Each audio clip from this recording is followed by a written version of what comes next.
So, liberals are always claiming the high ground when it comes to compassion for people, and somehow conservatives always seem to lose the argument.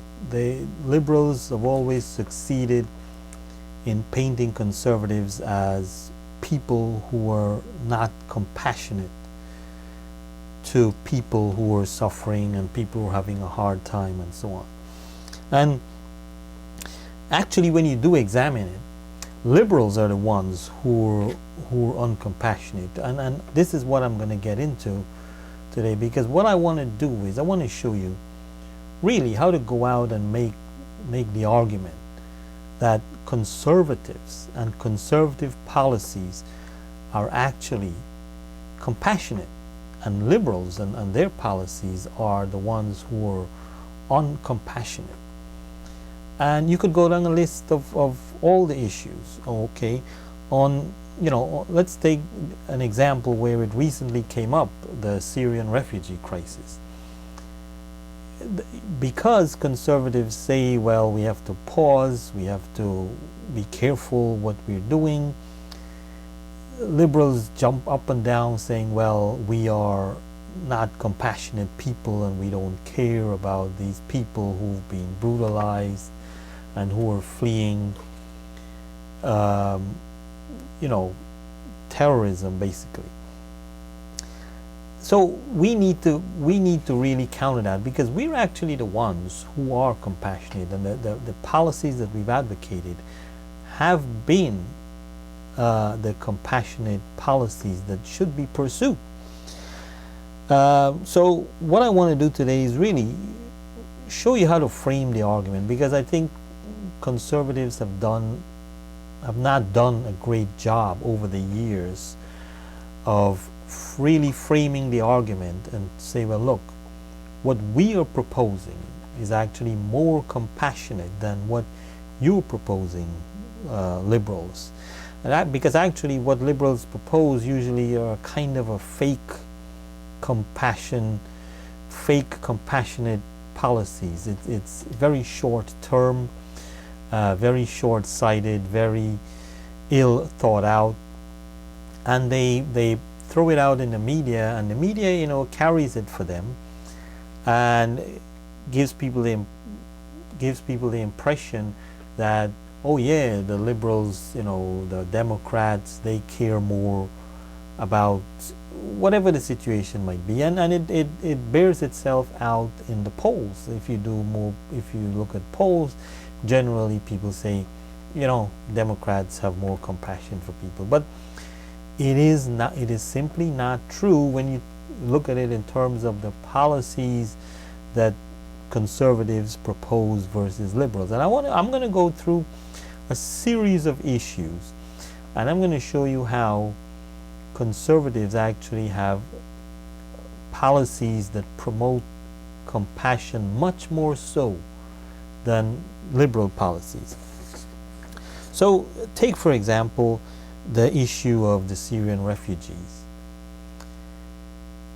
The way we should argue that is we should say to the liberals, look, you are the ones who are uncompassionate, because we wanted to do something in Syria and Iraq to protect these people so that they don't have to flee their homeland. And your policy of sitting and doing nothing, and more specifically Obama's policy in sitting and doing nothing and hoping that the problem will go away, is actually very uncompassionate. Because look at what it has led to. It has led to this situation where ISIS has taken over and are terrorizing people, and people are having to flee. So we have to turn the argument around,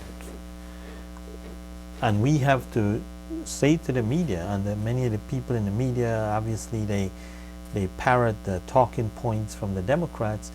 We have to point out that actually it's the policies of President Obama that has brought us here. So that can't be compassionate. And What we're arguing for is we would like proactive measures to stop this from happening. And even right now, what we're still proposing to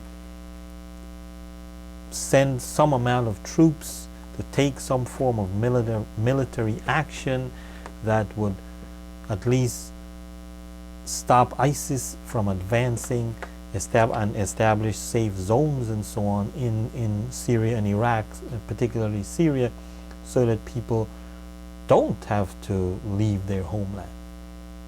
So that's how you have to frame the argument for this issue. And there are other issues. Take poverty, for example. The liberals are always hammering us over the head with the notion that they care about people and they have policies that are more sympathetic towards people. So again, we have to really tackle the argument from a different standpoint. Here's what we have to say.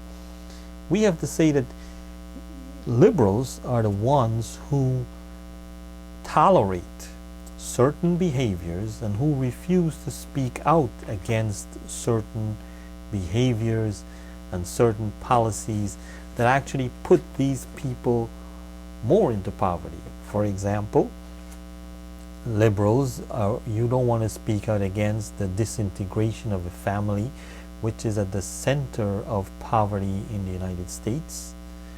Because if you look at people who are in poverty, vast majority of them come from homes, the kids come from homes where the fathers are missing. So where are liberals? Why aren't they speaking out on these fathers who are missing and say to them, you have a responsibility when you have a child to stick with that child and take care of that child. You cannot walk away. So you liberals are actually promoting non-compassion, because what you're doing is you are tolerating these men who are abdicating their responsibility to their families. How is that compassionate? And then you want to turn around and say, well, we're not going to say anything about that, but we're going to take taxpayers' money to try to help these people. That's not compassion. That's not compassion, because you are perpetuating a problem.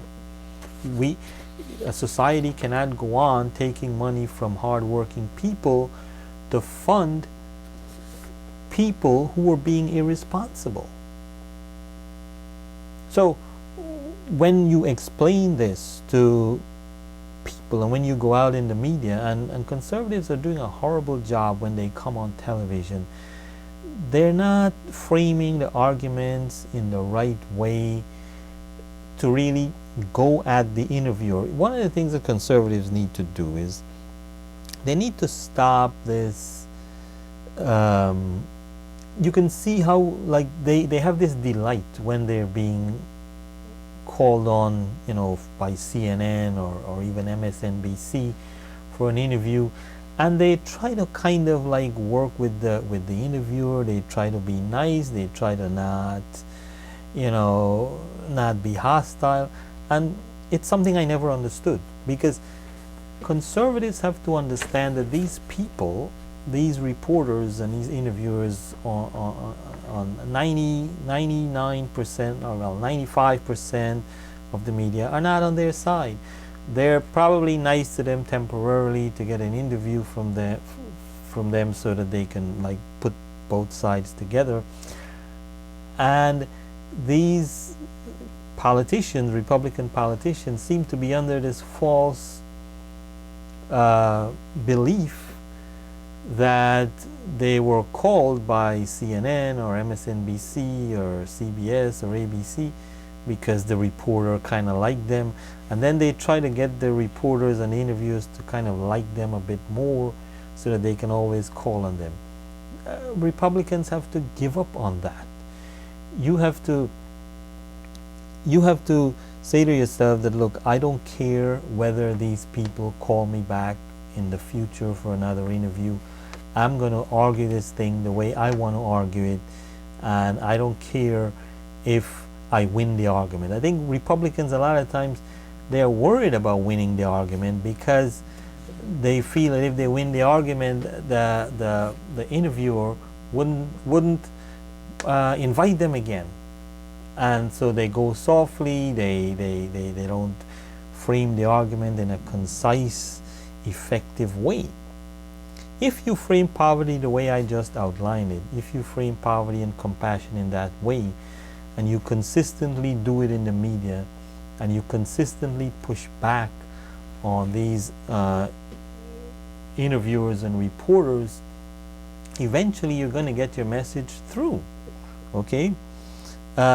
Race is another issue where, you know, the liberal media keeps harping on about it and keeps accusing conservatives. Okay, you're not doing anything, you're not friendly towards black people, you're not friendly towards the issues, you don't understand the issues, only the Democrats and the African Americans understand this issue. Republicans have to really attack that head on, and you have to say, well, look,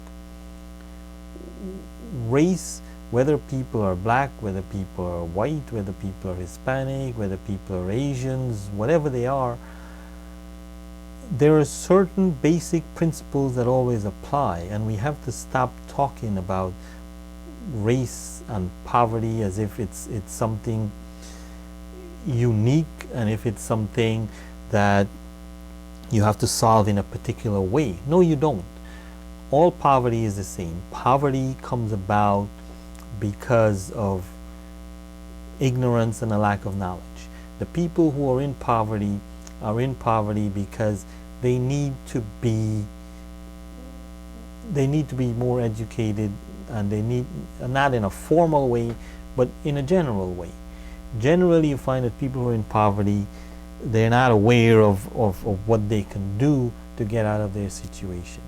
So you don't have to be black, or you don't have to be a Democrat to understand that. And this is the argument that conservatives have to get across to the media and to the public, because you have to say that poverty doesn't really have anything to do with race. It's not unique to black people. You have poverty, in different races. Even in white, you have white poverty, you have Hispanic poverty. They're all underlined by the same principle. It's that people lack knowledge. That's how you have to frame the argument, and it has nothing to do with racial policies, and it has nothing to, there are no specific policies for black poverty. There are policies for poverty in general, and what that policy is trying to lift people's awareness, raise people's awareness, trying to get people to become more disciplined, trying to get the family to stick together, trying to get fathers to not walk away from their responsibilities. That's where the solution to poverty lies. There is no specific black policy, and there's no specific Hispanic policy. It's general. It applies to all human beings, and we have to stop this nonsense that liberals always come up with, where they try to divide everything into groups and try to say there are specific things to do for this group, specific things for that group. No. In terms of poverty, there's nothing specific to any particular group. Poverty is similar to diseases, if you like. I mean, diabetes doesn't affect, it affects people based on their lifestyle and their diet and all this stuff. It is not genetically predisposed to people of a particular race or anything like that. It's just because of people's lifestyle. So the way disease affects people is the same way poverty affects people. It is to do with people's particular poverty in particular has to do with people's particular level of knowledge, people's particular attitude, people's behavior, and so on. And then there's a host of other issues where we can really target Democrats on the issue of compassion. For example, you know, Democrats are never care about people who are killed by illegal criminal aliens. It doesn't matter to them. Those people's lives don't seem to matter. And I don't understand why conservatives don't talk more about this and say to liberals, where is your compassion? Okay, black on black crime, what's happening in Chicago, for example. You have to attack Democrats. I mean, the mayor of Chicago is a Democrat. Okay, Democrats control Chicago. You have to attack these people, and you have to say, where is your compassion? What are you doing? Okay, what are you doing in terms of your police tactics? What are you doing in terms of speaking out for more responsible parenthood, speaking out for better behavior, and speaking out against the violent behavior of these gangs? What are you doing? And Republicans and conservatives have to go on offense and stop playing defense, because if you look at Republican policies, they're all more compassionate, because they would all lead to more people getting jobs, more people getting out of poverty, more people living in safe neighborhoods. It would make the world safer in terms of terrorism and such issues. So Republican policies are the more compassionate policies, and we need to go out and make those arguments.